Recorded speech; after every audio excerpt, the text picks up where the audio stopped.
নমস্কাৰ অংকুৰিত অসম চাই থকাৰ বাবে ধন্যবাদ। ড্ৰিপ জলসিঞ্চন পদ্ধতিৰে উদ্ভিজ্জপাত পানী দিলে গছৰ গুৰিত পৰে, পাতত নপৰে।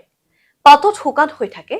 পাত শুকান হৈ থাকিলে পাতত ভাইৰাছ, বেক্টেৰিয়া আদিয়ে খোপনি পুতিব নোৱাৰে। এইবোৰৰ উপৰিও অনেক সুবিধা আছে। বিশেষকৈ পানী দিওঁতে সময় কম লাগিব, শ্ৰমৰ প্ৰয়োজন নহয়, পানী লোকচান নহয়। 10 মিনিটত আপুনি 1-2 একৰ বা ততোধিক কৃষিভূমিত সুচাৰুৰূপে পানী যোগান ধৰিব পাৰিব। তদুপৰি শস্যৰ গুৰিত কোনো ঔষধ, কীটনাশক বা সাৰ দিয়াৰ প্ৰয়োজন হলেও পানীত এইবোৰ মিশ্ৰণ ঘটাই ড্ৰিপ ইৰিগেশ্যনৰ জৰিয়তে শস্যক প্ৰদান কৰিব পাৰে। ড্ৰিপ জলসিঞ্চন পদ্ধতি কি? ড্ৰিপ জলসিঞ্চনত পানী শস্যৰ গুৰিত পেলাবলৈ পানীৰ পাইপ ব্যৱহাৰ কৰা হয়। পাইপবোৰ কৃষিভূমিৰ শস্যৰ শাৰীবোৰৰ ওপৰত সংযোগ কৰা হয়। এই পাইপবোৰত শস্যৰ দূৰত্ব অনুসৰি একোটাকৈ টেপ বা ফুটা কৰা থাকে। টেপটোৰ মটৰ চলোৱাৰ লগে লগে শস্যৰ প্ৰয়োজনীয় অংশত পানী আহি পৰেহি। অধিক তথ্যৰ বাবে অভিজ্ঞ কৃষকৰ পৰা পৰামৰ্শ লবলৈ নাপাহৰিব।